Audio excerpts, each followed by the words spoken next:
In 2007, some of the biggest publishers, Yahoo, AOL, and Microsoft, were all using software that helped them to optimize their rate cards in real time.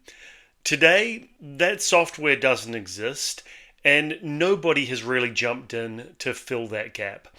The reason I know this is that I worked at Rapt, the company behind that software, and I want to talk about why nothing like it exists anymore and whether it ever will again. I'm James Deaker, the Yield Doctor, and if you're in need of help or advisory support for your pricing, inventory, or programmatic ad serving needs, please reach out to me. I'm happy to help. Now, to the question at hand. When I talk about pricing software, I'm talking about a software or service that will take a rate card and adjust prices based on the signals that the digital publisher has access to. These signals might include all the things that I mention in my other videos about how to update a rate card. Sell-through rates, the size of the ad, the trending of prices in the market, time of the year, etc. Potentially even programmatic signals. And because I'm talking about a rate card for pricing, I'm talking about managed sales or products sold by a sales team. So, firstly, this software, as I mentioned, used to exist. Between 2004 and 2010, a company called Rapt provided this service to Yahoo, Microsoft, AOL, and others. I know this because I was an employee at Rapt, and the product was not perfect, but the product called Price Director did all of the things that I just mentioned. It looked at the size of the ads, the sell-through rates, price realization, self-elasticity, cross-elasticity, and calculated the optimal price that each product should be sold at. In 2008, Rapt was acquired by Microsoft, and over the next few years, the support for a Price Director was reduced. So, why hasn't anybody jumped in to fill the gap? I'm going to give you the reasons, and the first one is obviously that this is all my personal opinion, but it's a very well-informed opinion. The first factor that everybody will point to, and it is true, is that the industry migrated away from managed rate card sales towards programmatic.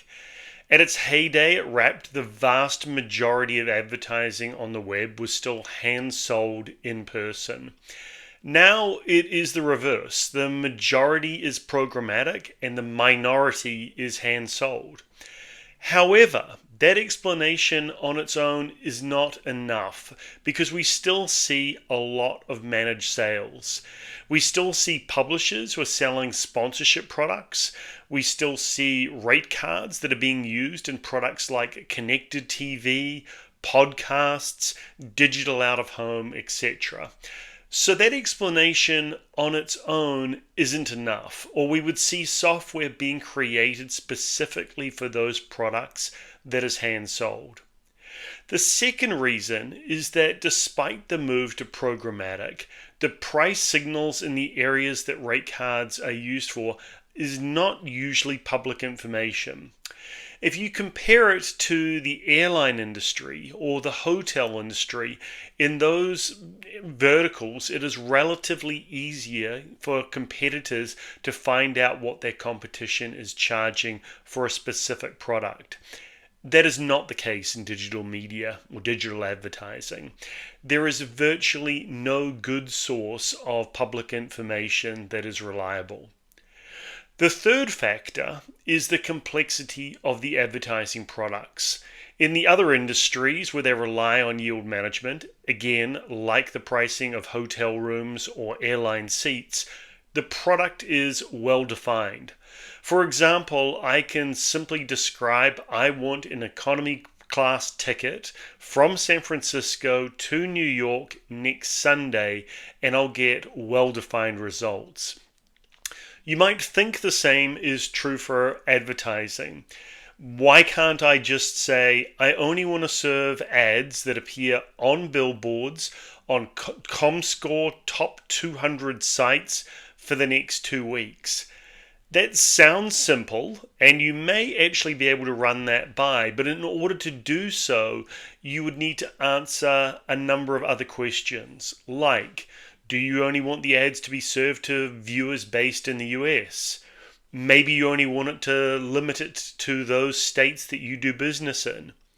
Do you only want to serve viewable impressions? Do you want frequency capping? How about targeting for a very specific demographic target? Every one of these questions leads to a bifurcation in the product in a way that means that the product that is being bought is inherently different.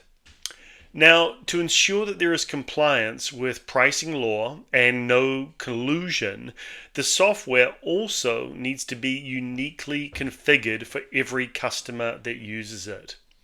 Now, someone in the comments might point out that ad tech companies do touch parts of this problem. Maybe so, but I haven't seen anyone operate successfully in the way that I'm describing. So given these factors, it isn't surprising that there hasn't been a rush into the gap left by Rapt. The publisher's need hasn't gone away, but if a solution is developed, I think it would be much lighter weight than the Rapt solution and act more like an AI co-pilot for a rate card development than a fully fledged analytical engine. Let me know if you think that I'm wrong, and you can comment in the comments below. Until next time, I'm James Deaker, the Yield Doctor.